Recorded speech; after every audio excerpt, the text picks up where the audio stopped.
بسم الله الرحمن الرحيم. الحمد لله نحمده ونستعينه ونستغفره ونعوذ بالله من شرور أنفسنا ومن سيئات أعمالنا. من يهده الله فلا مضل له ومن يضلله فلا هادي له. ونشهد أن لا إله إلا الله وحده لا شريك له وأشهد أن محمدا عبده ورسوله. وصلى الله تعالى عليه وعلى آله وصحبه وبارك وسلم تسليما كثيرا. أما بعد فأعوذ بالله من الشيطان الرجيم. بسم الله الرحمن الرحيم. يا أيها النبي إنا أرسلناك شاهدا ومبشرا ونذيرا وداعيا إلى الله بإذنه وسراجا منيرا. وقال النبي صلى الله عليه وسلم: بني الإسلام على 5: شهادة أن لا إله إلا الله محمدا عبده ورسوله، وتقيم الصلاة وتؤتي الزكاة وتصوم رمضان وتحج البيت إليه من استطاع سبيلا. صدق الله العظيم وصدق رسوله النبي الكريم. محترم دوستو بزرگوں، اللہ رب العزت کا بہت بڑا احسان اور اس کا کرم ہے کہ اللہ نے ہم سب کو ایمان جیسی عظیم دولت سے مالا مال فرمایا. اللہ کا پھر دوسرا احسان ہم پر یہ ہے کہ اللہ نے ہم سب کو نبی پاک صلی اللہ تعالی علیہ وسلم کا امتی بنایا اور آقا علیہ السلام کا ہم سب کو غلام بنایا کہ آپ جیسی ہستی اور آپ جیسی بعظمت اور رفیع المرتبت ہستی نہ آپ سے پہلے کبھی اس روئے زمین پر آئی تھی اور نہ صبح قیامت تک کبھی آئے گی. ایسے نبی کا ہم سب کو غلام بنایا. ایک امتی کے لیے اس سے بڑی سعادت کی کیا بات ہو سکتی ہے؟ محترم دوستو بزرگوں، یہ ایمان جو ہے، ایمان ہے کیا چیز؟ ایمان کیا ایک جسم ہے یا ایک چیز ہے یا وہ دکھائی دینے والی چیز ہے؟ ایمان ہے کیا چیز؟ ایمان کہتے کس چیز کو ہے؟ ایمان لغت کے اعتبار سے یقین کو کہتے ہیں. آمن یومن ایمانا بمعنی یقین کرنا.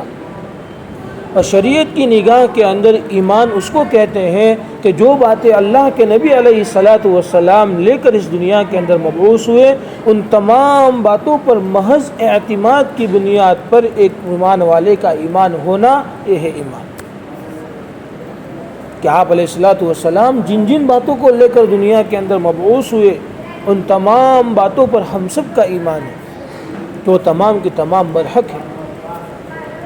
ہم پڑھتے ہیں، ایمان مفصل پڑھتے ہیں: آمنت باللہ وملائکتہ وکتبہ ورسلہ والیوم الآخر والقدر خیرہ وشرہ من اللہ تعالی والبعث بعد الموت. اس ایمان مفصل کا مطلب کیا ہے؟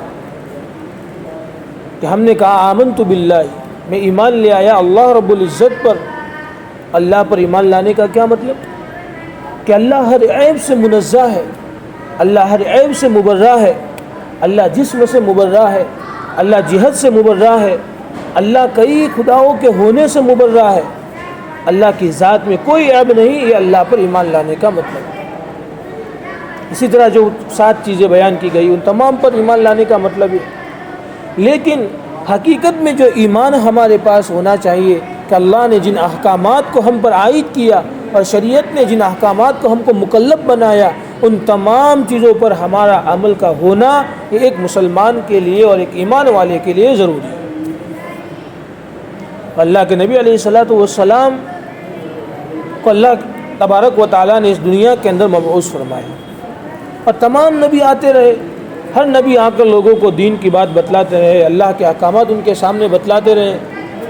اب ان کی قوم میں سے جن لوگوں نے اللہ کے نبی علیہ السلام کی اور اپنے اپنے زمانے کے نبی کی بات کو مانا وہ کامیاب ہوئے اور سرخرو ہوئے، اور جن لوگوں نے اپنے وقت کے نبی کی بات کو نہیں مانا وہ دنیا کے اندر بھی ناکام ہوئے اور آخرت کے اندر بھی ناکام ہوئے۔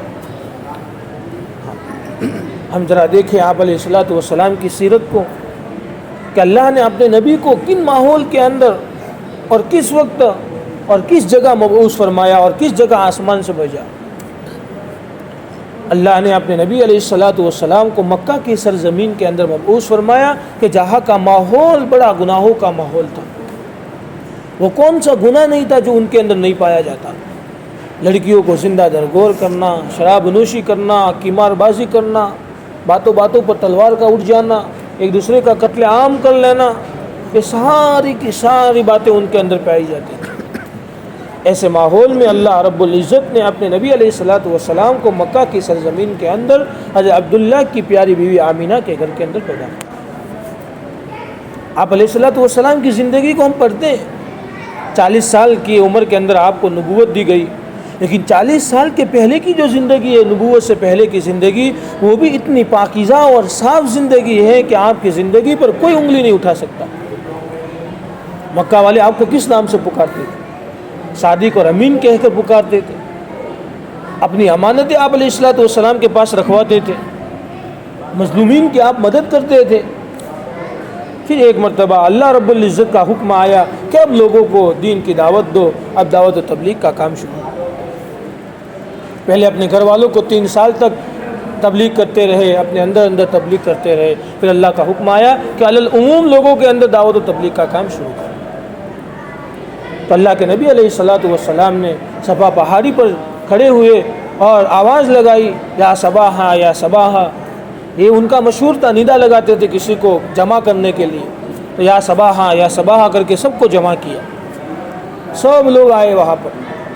اللہ کے نبی علیہ السلام نے فرمایا کہ اگر میں تم کو یہ کہوں کہ اس پہاڑی کے پیچھے ایک لشکر ہے، وہ لشکر تم پر حملہ کرنے والا ہے، تو کیا تم میرا یقین کرو گے یا نہیں کرو گے؟ سب نے بیک زباں ہو کر یہ کہا کہ ہاں ہم آپ کا یقین کریں گے۔ تو پھر اللہ کے نبی علیہ السلام نے فرمایا قُلُوا لَا إِلَهَ إِلَّا اللَّهُ تُفْلِحُونَ، کہ کلمہ پڑھ لو تم کامیاب ہو جاؤ گے۔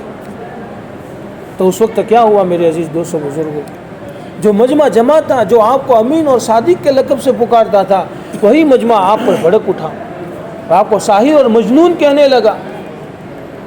ایک بھائی کو دوسرا بھائی اگر پتھر مارے تو بہت برا لگتا ہے، اگر میں کسی کو ماروں تو اتنا برا نہیں لگے، لیکن بھائی بھائی کو بولے تو میرا بھائی ہو کر ایسا کرتا ہے۔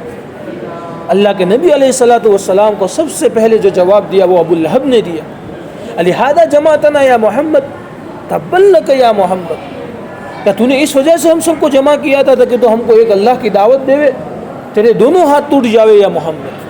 سب سے پہلے اپنے پیارے چچا نے آپ کی مخالفت کی اور آپ کی شان میں گستاخی کی۔ اللہ نے آسمان سے قرآن اتارا، تبت یدا ابی لہب وتب، کہ ابو لہب کے دونوں ہاتھ ٹوٹ جاوے۔ یہ مخالفت آپ کے سامنے پیش آئے، اپنے گھر والوں نے آپ کی مخالفت کی، اپنے چہیتے چچا نے آپ کی مخالفت کی، آپ کے معاشرے نے آپ کی مخالفت کی، مکہ والوں نے، مشرکین مکہ نے آپ کی مخالفت کی، اور جو کل آپ کو صادق اور امین کہتے تھے وہ آج ساحر اور مجنون کہنے لگے اور آپ کی ذات کو پتھر مارنے لگے۔ طائف کا واقعہ بارہا سنتے ہیں، اللہ کے نبی علیہ السلام دین کی دعوت دے کر وہاں کر گئے، کہا ایک اللہ کی طرف آ جاؤ۔ وہاں کے سرداران نے جو جواب دیا ہم بخوبی جانتے ہیں، بارہا ہمارے سامنے پڑھا جاتا ہے، لیکن اس کا استحضار دلوں کے اندر نہیں ہے، اس کی عظمت جو دلوں کے اندر ہونی چاہیے وہ عظمت دلوں کے اندر نہیں ہے۔ ہمیں یہ تصور کرنا چاہیے کہ اگر یہ تکلیف مجھے دی جاتی تو میں کیا کرتا۔ اللہ کے نبی علیہ السلام کو کیسے جواب دیے ان لوگوں نے؟ کہ اللہ کو تیرے سوا کوئی اور نبی بنانے کے لیے ملا ہی نہیں؟ ایسی تلخ زبان کے اندر اللہ کے نبی کو جواب دیا. کیا اس وقت ہم سب کے آقا محمد صلی اللہ تعالیٰ علیہ وسلم کا دل کتنا دکھا ہو، حتیٰ کہ اوباش بچوں کو آپ کے پیچھے کر دیا کہ اب محمد کو پتھر مارو اور ان کو طائف کی وادیوں سے نکالو. وہ بچے آپ کے پیچھے لگ گئے اور پتھر مارنے لگے. آپ کا جوتا لہو کی وجہ سے چپک گیا اور بالکل لہو لہان ہو گیا. اس وقت فرشتے آئے، کہنے لگے کہ اللہ کے نبی، اللہ کے حبیب، اگر آپ یہ حکم کرے کہ ان وادی کو میں دو پہاڑوں کے بیچ میں کچل ڈالوں تو میں ان وادی والوں کو میں کچل ڈالوں گا. آپ مجھے خالی حکم کریں. قربان جائے آقا علیہ الصلوۃ والسلام پر کہ آقا نے فرمایا کہ آج ان لوگوں نے ایمان کی دعوت کو قبول نہیں کیا، لیکن مستقبل کے اندر انہی کے اندر سے ایک ایمان والا آئے گا اور جو لوگوں کو دین کی دعوت دے گا اور وہاں سے ایمان وجود میں آئے گا. آج ہم سب جو ایمان والے بیٹھے ہیں وہ ایمان کون لے کر آیا ہندوستان میں؟ محمد بن قاسم الثقفی رضی اللہ رحمۃ اللہ علیہ. کہاں سے آئے تھے؟ طائف سے آئے تھے. طائف سے آئے محمد بن قاسم الثقفی اور ہندوستان کے سندھ کے علاقے کو فتح کیا اور وہاں سے ایمان کی دعوت لوگوں کو. ہاں، یہ ایمان اس طرح ہندوستان میں آیا ہے. آج جو ہمارے سروں پر ٹوپیاں ہیں، مسجدوں کے اندر جمع ہے، تو وہ محمد بن قاسم الثقفی کی قیمت اور ان کی قربانی ہے. اللہ کے نبی علیہ الصلوۃ والسلام کے ان جذبات کو قربان کرنے کے، آپ کو تکلیف پہنچنے پر آپ کے صبر کرنے کی وہ برکت ہے. کیا آپ کے عالی اخلاق پر ہم سب قربان جاوے. میرے عزیز دوستو بزرگوں، میرے کہنے کا مطلب یہ ہے کہ آج جو ایمان ہم سب کو ملا ہے وہ ایمان ہمارا نسلی ایمان ہے. باپ دادا مسلمان تھے، ہم پیدا ہوئے، ایک کان کے اندر اذان ہوئی، دوسرے کان میں تکبیر ہوئی تو ہم بھی مسلمان بن گئے. نہ تو اس کے لیے ہم نے پتھر کھائے، نہ تو اس کے لیے ہم نے تکالیفیں اٹھائی، نہ تو ہم نے اس کے لیے پیٹوں پر پتھر باندھے. کچھ نہیں کیا، بالکل مفت کے اندر یہ ایمان مل گیا تو آج ہمیں اس کی قدر نہیں. جس طرح وراثت کا مال جب تقسیم ہو جاتا ہے، آدمی کے حصے میں آتا ہے تو اس کی قیمت اس کے پاس اس کے نزدیک نہیں ہوتی. کیوں؟ وراثت کا مال ہے، باپ بھی کمائے، جیسے چاہو اڑاؤ. اسی طرح یہ ایمان جو ہے وہ اجدادی ایمان ہے. باپ داداؤں کی وجہ سے ہم کو ایمان ملا ہے، اس لیے ہمیں آج قدر نہیں. اللہ کے نبی علیہ الصلوۃ والسلام محنت کرتے رہے، ایمان اور یقین کی باتیں بتلاتے رہے، اور آپ علیہ الصلوۃ والسلام کی ان محنتوں کے نتیجے کے اندر اللہ نے ایسا معاشرہ قائم کیا اور ایسا معاشرہ قائم کیا کہ کل جو آپ کو پتھر مارتے تھے، کل آپ کو ساحر اور مجنون کہتے تھے، وہی کہ انہی کے دلوں کو اللہ کے نبی علیہ الصلوۃ والسلام کی مبارک محنت کے نتیجے میں اللہ نے مشکات نبوت سے منور فرمایا اور اپنی جان کو، اپنے مال کو، اپنے جذبات کو آپ پر قربان کرنے کے لیے تیار ہو گئے. نہ بیوی کو دیکھتے ہیں، نہ بچوں کو دیکھتے ہیں، نہ اولاد کو دیکھتے ہیں. اللہ کے نبی نے تقاضا رکھا، فوراً تلواریں لے کر، گھوڑے لے کر سواریوں پر چڑھ گئے اور میدان جہاد میں اپنے آپ کے گلوں اور سروں کو کٹوا لیا. یہ آپ کی محنت کا نتیجہ ہے. اور آپ علیہ الصلوۃ والسلام کی رسالت کے 3 مقصد تھے، اس کو قرآن نے بیان فرمایا. آپ علیہ الصلوۃ والسلام جو دنیا میں آئے وہ 3 مقصد کو لے کر آئے تھے. پہلا مقصد یہ ہے کہ تعلیم و تعلم، یعنی قرآن کی باتیں پڑھے اور لوگوں کو سکھائے، دین پڑھے لوگوں کو سکھائے.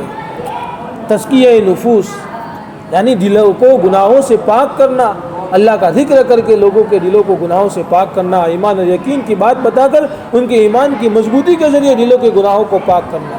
یہ دوسرا مقصد تزکیہ نفوس. اور تیسرا مقصد تھا دعوت و تبلیغ، کہ جس کلمے کو لے کر تم آئے ہیں اس کلمے کی دعوت تم لوگوں کو دو کہ جس کے بنیاد پر لوگ ایمان میں داخل ہوں گے اور اللہ کا دین قبول کریں گے. یہ رسالت کے 3 مقصد بیان کیے قرآن کریم نے اور اللہ رب العزت نے. تو ان رسالت کے 3 مقاصد میں سے ایک مقصد دعوت و تبلیغ کا بھی تھا، کہ جس کی بنیاد کو ہم سب لے کر بیٹھے ہیں. کہ ایک آدمی کیا کرتا ہے؟ ایک آدمی باہر جاتا ہے، ایمان کی دعوت دیتا ہے، کلمے کی دعوت دیتا ہے، اور یہ نبوت والا کام ہے. اللہ کے نبی علیہ الصلوۃ والسلام نے بھی اس کو کیا اور ہر نبی نے اپنے زمانے کے اندر اسی کو کیا. نوح علیہ نبی علیہ الصلوۃ والسلام 950 سال تک اللہ کی دعوت دیتے رہے، اللہ کی ربوبیت کی دعوت دیتے رہے، اللہ کی وحدانیت کی دعوت دیتے رہے. لیکن 80 یا 81 آدمی مسلمان ہوئے، 80 یا 81 آدمی مسلمان ہوئے۔ اللہ کے نبی علیہ السلام نے جب تبلیغ کا کام شروع کیا، رفتہ رفتہ 1 2 3 10 12 15 17 18 ایسے دین کے اندر داخل ہوتے گئے۔ لیکن جب حجت الوداع کا موقع آیا، آپ علیہ السلام خطبہ دے رہے اور سامنے 1.25 لاکھ کا مجمع کھڑا ہے، سامنے 1.25 لاکھ کا مجمع کھڑا ہے۔ آپ علیہ السلام کی محنت کی بنیاد پر اللہ نے یہ نتائج ظاہر کیے، اور انہوں نے اپنے ایمان اور یقین کو بنایا۔ کیسا بنایا کہ ایک مرتبہ حضرت عبداللہ ابن زید ابن عبد ربی رضی اللہ تعالی عنہ اپنے کھیت کے اندر کام کر رہے تھے، اور ان کو خبر پہنچی کہ اللہ کے نبی علیہ السلام اب اس دنیا کے اندر نہیں رہے، اس دنیا فانی سے رخصت ہو کر دار آخرت میں منتقل ہو چکے ہیں۔ تو وہ عبداللہ ابن زید ابن عبد ربی رضی اللہ تعالیٰ عنہ نے فوراً اپنے ہاتھ اٹھائے آسمان کی طرف اور بارگاہ الہی کے اندر دعا کی کہ اللہ، تو نے مجھے جو آنکھوں کی نعمت دی تھی، میں ان آنکھوں کے ذریعے تیرے نبی کو دیکھا کرتا تھا، میں اپنے آقا کو دیکھا کرتا تھا، میں آپ کے چہرے کو دیکھتا تھا، اب میرے آقا ہی اس دنیا کے اندر نہیں ہے تو پھر ان آنکھوں کا کیا کام ہے؟ اللہ تو ان آنکھوں کو اندھا بنا دے۔ اللہ نے دعا قبول فرما لی اور ان کو اندھا بنا لیا، اپنی جان کو قربان کر دیا۔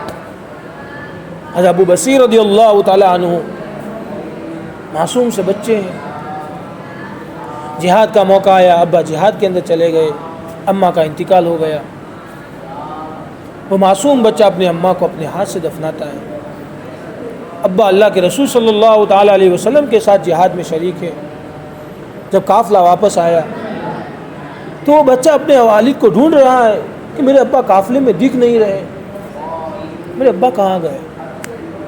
معصوم سا بچہ روتے ہوئے اللہ کے نبی علیہ السلام کے پاس جاتا ہے، کہتا ہے اللہ کے نبی، میرے ابو کہاں ہیں؟ میری والدہ بھی انتقال کر چکی، میں دنیا میں اکیلا ہوں، میرے ابو کہاں ہیں؟ آپ کے ساتھ جہاد میں شریک تھے، واپس کیوں نہیں آئے؟ اللہ کے نبی نے اس کو گلے سے لگایا، فرمایا بیٹا ابو بصیر، تیرے ابا اللہ کو پیارے ہو گئے، تیرے ابا جہاد کے اندر شہید ہو گئے۔ میرے عزیز دوستوں بزرگوں، وہ معصوم بچہ، ایک ننھی سی جان، اتنی چھوٹی عمر میں اپنے والدین کو اللہ کے راستے کے اندر قربان کر لیا۔ میرے عزیز دوستوں بزرگوں، اگر آج ہم نے اس ایمان کی اور ان کے ان قربانیوں کی اگر قدر نہیں کی تو کیا وہ بچہ ہمیں آ کر نہیں پکڑے گا؟ کیا وہ بچہ ہمارا گریبان پکڑ کر نہیں کہے گا کہ ہم نے قربانیاں دی، میں نے اپنی والدہ کو اپنے ہاتھ سے دفنایا، اپنے والد کو اللہ کے رسول کے ساتھ جہاد میں بھیج کر شہید کروایا؟ کیا ایسے ہی کروایا؟ میرے عزیز دوستوں بزرگوں، سیدنا حمزہ رضی اللہ تعالیٰ عنہ جنگ احد کے اندر ان کی بوٹی بوٹی کر دی گئی، کوئی عضو سے معلوم نہیں ہو رہا ہے کہ حضرت حمزہ رضی اللہ تعالیٰ عنہ ان کے ٹکڑے جمع کر کر کے کہ اللہ کے نبی نے کفن اوپر پہنایا۔ آپ علیہ السلام کے پیارے چچا تھے، آپ کو اتنی تکلیف پہنچی کہ اس تکلیف کا ہم مظاہرہ نہیں کر سکتے، ہم برداشت نہیں کر سکتے۔ محترم دوستوں بزرگوں، یہ تکالیفیں کیوں برداشت کی ان لوگوں نے؟ یہ تکالیفیں ان لوگوں نے برداشت کیوں کی کہ بعد میں آنے والی امت کے اندر، بعد میں آنے والی نسلوں کے اندر ایمان زندہ ہو جاوے، ایمان کی حقیقت ان کے اندر زندہ ہو جاوے۔ اسی کی وجہ سے ان لوگوں نے یہ قربانیاں دی۔ ایک صحابی رسول اللہ کے نبی علیہ السلام کا دربار لگا ہوا ہے، صحابہ بیٹھے ہوئے ہیں۔ ایک صحابی رسول اللہ کے نبی علیہ السلام کے دربار کے اندر آئے، نہ دیکھنے کا ٹھکانہ ہے، نہ کانوں میں سننے کا ٹھکانہ ہے، رخسار مبارک اندر چلے گئے ہیں، نہ چلنے کا ٹھکانہ ہے، نہ بولنے کا ٹھکانہ ہے۔ اللہ کے نبی علیہ السلام کو دیکھ کے بڑا رونا آ گیا۔ فرمایا ایسا حال کیوں ہو گیا تمہارا؟ فرمایا اللہ کے نبی، کئی دنوں سے کھایا نہیں، کئی دنوں سے پیٹ میں کھانے کا لقمہ تک نہیں گیا۔ اللہ کے نبی نے فرمایا کہ کون ان صحابی کی آج مہمان نوازی کرے گا؟ حضرت ابو طلحہ رضی اللہ تعالیٰ عنہ کھڑے ہوئے، فرمایا اللہ کے نبی، آج ان صحابی کو میں اپنے گھر لے جاؤں گا اور ان کو تھوڑا سا کھانا کھلاؤں گا، میں ان کی مہمان نوازی کروں گا۔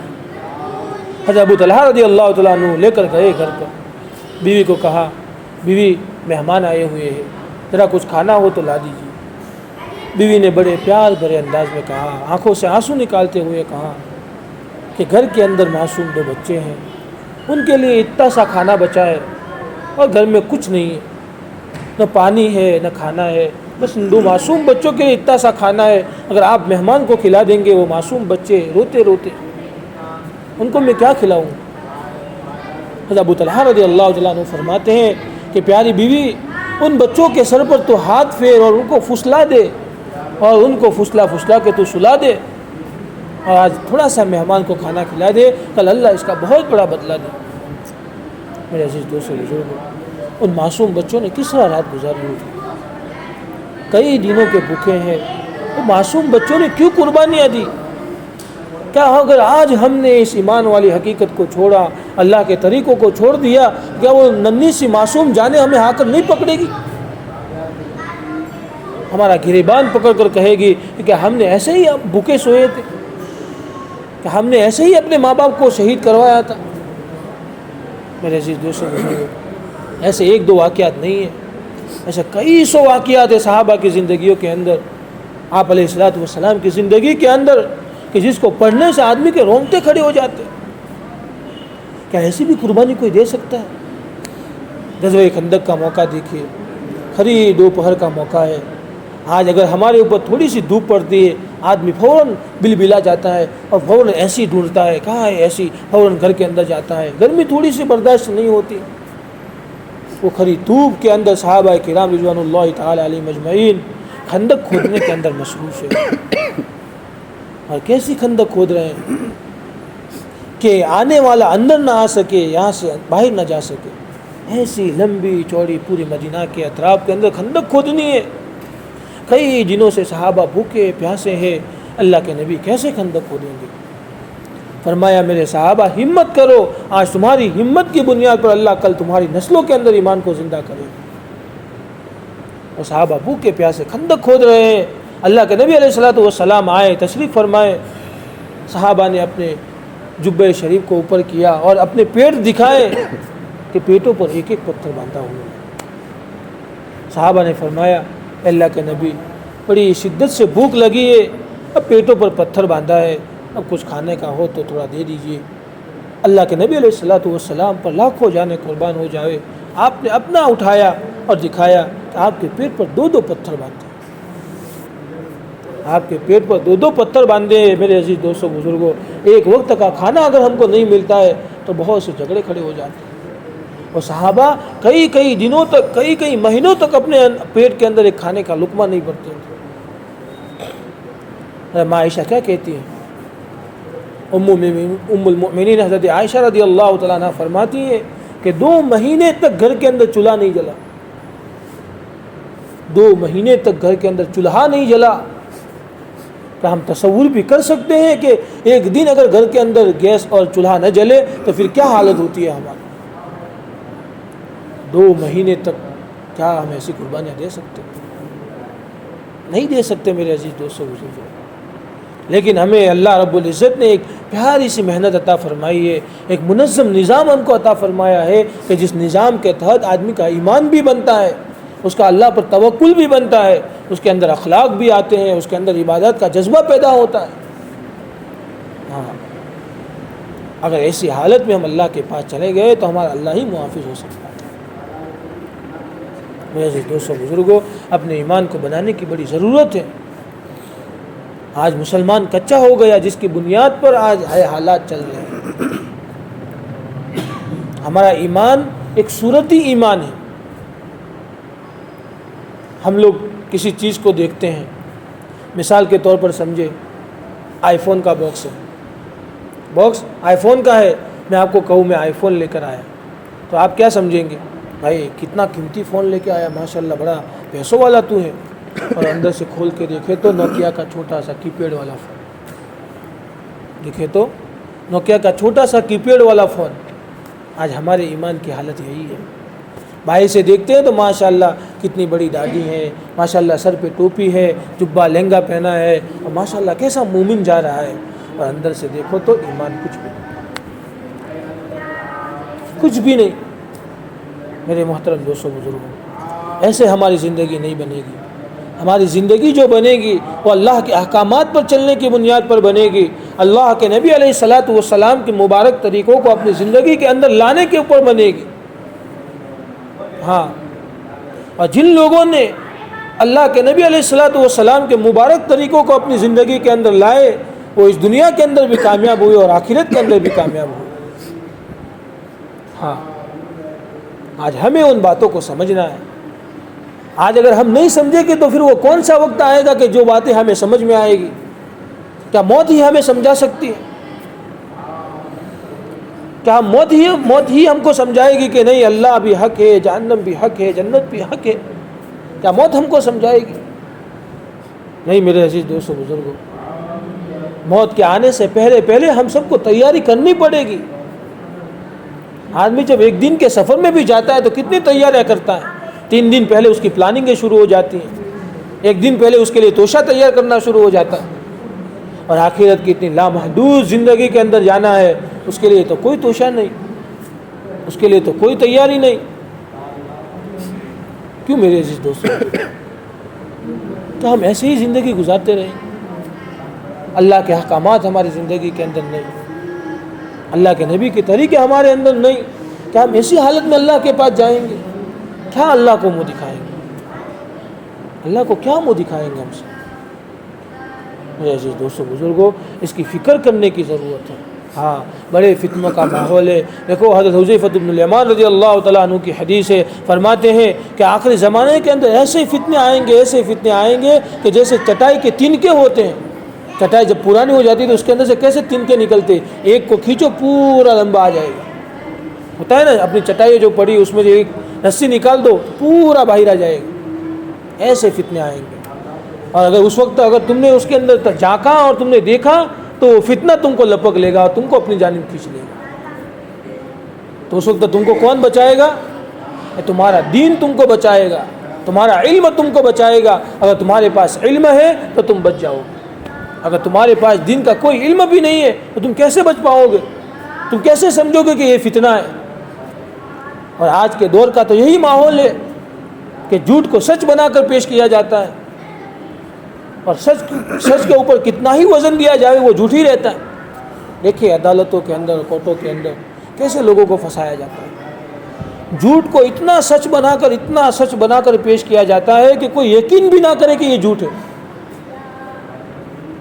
آج ہم دیکھیں باتوں کے اندر کتنا جھوٹ بولتے ہیں، اور اس انداز میں بولتے ہیں کہ سامنے والا سمجھتا ہے ماشاءاللہ کیا سچ آدمی بولے، کیا سچائی والا، کیا صداقت والا آدمی ہے۔ کیا یہ فتنہ نہیں؟ ایک ایمان والے کا اللہ کے احکامات سے دور ہو جانا، نبی پاک علیہ الصلاۃ والسلام کے طریقوں سے دور ہو جانا، یہ اس پر اللہ کا سب سے بڑا عذاب ہے۔ اللہ کے عذاب کی شکل یہ نہیں ہے کہ آسمان سے پتھر برسے، آسمان سے آگ برسے۔ اللہ کے عذاب کی کئی شکلیں ہیں، اور ایک ایمان والے کے لیے اللہ کا عذاب کیا ہے کہ وہ اللہ کے احکامات سے، نبی پاک علیہ الصلاۃ والسلام کی سنتوں سے محروم ہو جاوے۔ ایک ایمان والے کے لیے سب سے بڑا عذاب۔ ہاں، آج ہم نمازیں پڑھتے ہیں، ماشاءاللہ آپ جو حضرات بیٹھے ہیں، اللہ نے آپ کو قبول فرما کر نمازوں کی توفیق عطا فرمائی، اور دین کی مجلسوں کے اندر بیٹھنے کی توفیق عطا فرمائی۔ لیکن میرے عزیز دوستوں بزرگوں، ایمان صرف نماز سے مکمل نہیں ہوگا۔ شریعت کی گاڑی 5 چیزوں سے چلتی ہے: ایمانیات، اخلاقیات، عبادیات، معاملات، معاشرت۔ ان 5 چیزوں سے ذریعے اسلام کی گاڑی چلتی ہے۔ عبادیات کا پہلو ہمارے اندر آیا، نماز پڑھتے ہیں، اللہ کا ذکر کرتے ہیں، اللہ کو یاد کرتے ہیں، لیکن اخلاقیات کا پہلو، ہمارا معاملہ صحیح نہیں، ہماری تجارت صحیح نہیں، ہمارا لین دین کرنا صحیح نہیں، ہمارا آپس میں ایک دوسرے کو بول چال اور گفتگو صحیح نہیں، تو ایمان ایک پہیے سے مکمل نہیں ہوگا۔ میں نے جو حدیث آپ کے سامنے پڑھی تھی کہ اسلام کی بنیاد 5 چیزوں پر ہے۔ ایک تو ایمان، یعنی گواہی دینا کہ اللہ ایک ہے اور اللہ کے نبی اور اس کے بندے۔ پھر نماز کو قائم کرنا، تیسری چیز زکوٰۃ کو ادا کرنا، چوتھی چیز رمضان کے روزے رکھنا، اور پانچویں چیز جو ہے وہ حج بیت اللہ کرنا، اگر اللہ نے اس کی طاقت دی ہے تو۔ اب آپ مثال کے ذریعے سمجھیے، آدمی نے ایک خیمہ لگایا، اس خیمے کے چاروں کور ایک ایک ستون کو لگایا اور بیچ میں ایک ستون لگایا، تو اب چاروں کناروں والے ستون گر جائیں گے اور بیچ والا ستون رہے گا، تب بھی وہ بنیاد باقی رہے گی، کیونکہ بیچ کا جو ستون ہے وہ بڑا مضبوط ہے۔ لیکن اگر بیچ کا ستون بالکل گر گیا تو اب ظاہر سی بات ہے چاروں ستون نیچے گر جائیں گے۔ تو بیچ کا ستون جو ہے وہ ایمان ہے، وہ ایمان ہے۔ اگر ایمان کمزور ہو گیا تو پھر یہ آپس کے چاروں ستون گر جائیں گے۔ لیکن اگر ان چاروں ستونوں میں سے کوئی ایک ستون گرتا ہے تو پھر جس طرف کا ستون گرا ہے وہاں کا پلہ نیچے ہو جائے گا۔ تو آج عبادیات کا جذبہ ہمارے اندر ہے، اخلاقیات نہیں۔ جو اسلام پھیلا وہ اخلاق سے پھیلا ہے، تلواروں کے زور پر نہیں پھیلا ہے۔ ہاں، اپنے معاملے کو درست کرنا، اپنی تجارت کو درست کرنا، اپنی گفتگو کو درست کرنا، یہ ہے اخلاق۔ اس راستے کے اندر تکلیفیں آتی ہیں، اللہ کے دین کے لیے کوئی مدد کرنے والا بن جائے اور اس پر تکلیف نہ آئے، یہ نہیں ہو سکتا۔ تکالیفیں آئے گی، اور اس کی دلیل ہے کہ انبیاء کرام علیہ نبینا علیہ الصلوۃ والسلام پر تکالیفیں آئی۔ ہاں، اور اس راستے کے اندر تکلیف آتی ہے تو آدمی کیا کہتا ہے؟ کیا کرنا، جب بھی دیکھو تکلیف تکلیف، کبھی خوشی نہیں دیکھی۔ پھر آدمی انسان ہمت ہار جاتا ہے، اللہ کی ہدایت بھی رک جاتی ہے۔ اللہ قرآن میں ارشاد فرماتے ہیں کہ جب ہم بندے کو اپنی نعمت کا مزہ چکھاتے ہیں تو وہ بڑا اترانے لگتا ہے، اور جب اگر اس کو تکلیف آتی ہے تو وہ اللہ کے سامنے ہاتھ اٹھاتا ہے اور کہتا ہے اے اللہ تکلیف کو دور کر دے۔ گویا ہم تو مطلبی بن گئے، ہم تو مطلبی بن گئے۔ تکلیف کے وقت آتا ہے تو اللہ کے گھر میں اندر آ کر اللہ کے سامنے ہاتھ اٹھاتا ہے، اللہ جب تکلیف کو دور کرتا ہے تو پھر اللہ کے سامنے اترانے لگتا ہے۔ کیا ہمارا ایمان یہ ہے؟ نہیں، ایمان کے جو پانچوں اراکین ہیں وہ اپنے اندر مکمل ہونے چاہیے، جس کی بنیاد پر ہمارا دین مکمل ہوگا۔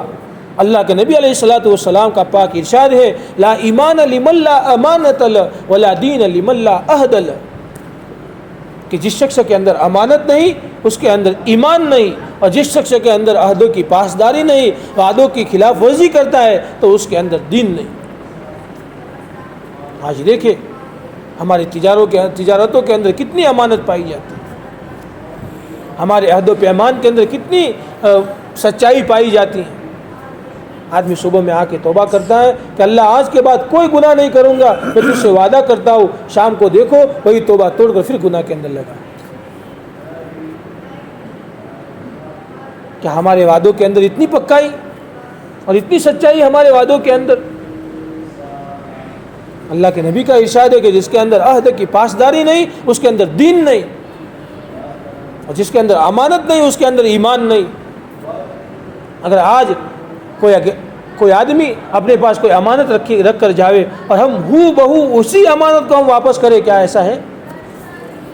اگر آپ نے مجھے پیسے دیے کہ بھائی 1000 روپے ہے آپ رکھو امانت کے طور پر، تو میں کیا کروں گا؟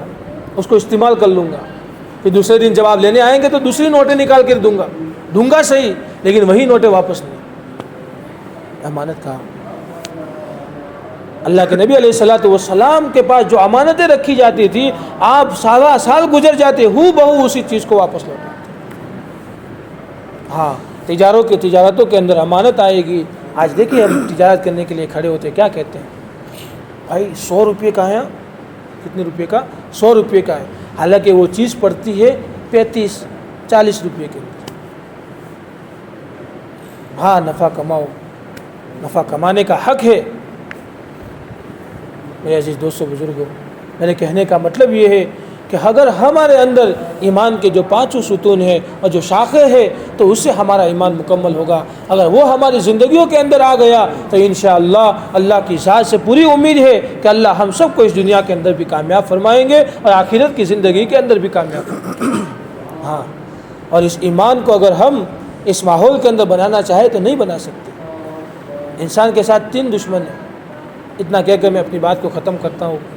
ایک تو اس کا نفس، ان النفس لامارۃ بالسوء، اللہ کا برگزیدہ بندہ حضرت ابراہیم حضرت یوسف علیہ نبی علیہ الصلوۃ والسلام فرماتے ہیں کہ نفس تو برائیوں کا حکم کرتا ہی ہے. آج دیکھیں نفس کن کن گناہوں کی طرف ہمیں لے جاتا ہے. دوسرا شیطان جو اس کے ساتھ لگا ہوا ہے, ان الشیطان للانسان عدو مبین, کہ بے شک شیطان انسان کا کھلا ہوا دشمن ہے. تو ظاہر سی بات ہے وہ تو اس راستے میں چلنے ہی نہیں دے گا. وہ تو جائے گا پکڑ پکڑ کر لائے گا, جائے گا پکڑ پکڑ کر لائے گا. وساوس ڈالے گا, آدمی پیچھے ہٹے گا, پھر وساوس ڈالے گا, آدمی تھوڑا پیچھے ہٹے گا, پھر ڈالے گا, آدمی ارادہ ہی بدل دے گا. اور تیسرا دشمن اس کا ماحول ہے, کہ ماحول کیا کہتا ہے, ماحول کا شیطان کیا کہتا ہے کہ بھائی بیوی بچے ادھر ہے, بھائی دوست احباب ادھر ہے, بھائی تیرا گھر ادھر ہے, تیرا کاروبار ادھر ہے, تو ان سب کو چھوڑ کر چلا جائے گا. یہ ماحول کا شیطان کہتا ہے اور ہمیں بھڑکاتا ہے. نہیں, ان تینوں شیاطین کا مقابلہ کرنا ہے اور کہنا ہے کہ انشاءاللہ ہمت کے ساتھ اور اللہ کی ذات سے امید رکھتے ہوئے کہ میں تیرے راستے میں جاؤں, تو پھر وہ شیطان ٹوٹے گا. ایسے ہی تو نہیں ٹوٹے گا. ہاں, اللہ ہم سب کو ایسے ایمان بنانے کی توفیق عطا فرماوے کہ جس ایمان کو دیکھ کر شیطان ڈر جائے. کریں گے نا بھائی؟ آنے والے تقاضے جو ہے وہ حضرت بات کر کے آپ کے سامنے رکھیں گے, تو اپنے آپ کو زیادہ سے زیادہ پیش کرے اس کے اوپر, اور زیادہ سے زیادہ اللہ کے راستے کے اندر حصہ لینے والے بنے. کریں گے بھائی؟ ٹھیک ہے, عشاء کے بعد بھی حضرت مفصل آپ کے سامنے بات کریں گے. اللہ ہم سب کو عمل کی توفیق عطا فرمائے. سبحان اللہ و بحمدہ, سبحانک اللہم و بحمدک, ونشہد ان لا الہ الا اللہ واشہد ان محمدا عبدہ ورسولہ.